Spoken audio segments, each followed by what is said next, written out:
তো বন্ধুরা, আজকে আমি খেলনাগুলো দিয়ে একটা বাড়ি বানাবো। তো তোমরা দেখো আমি কিভাবে বাড়ি বানাই।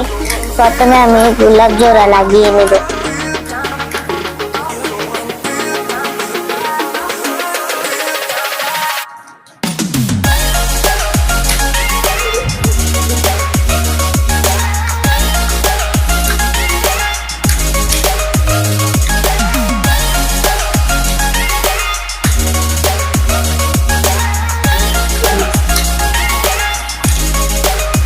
এখন আমি দেখো বন্ধুরা, আমার বাড়িটা বানানো হয়েছে।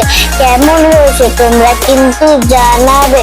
তো আজকের মতো এই পর্যন্তই, দেখা হবে আরো কোনো ভিডিওতে। আল্লাহ হাফেজ।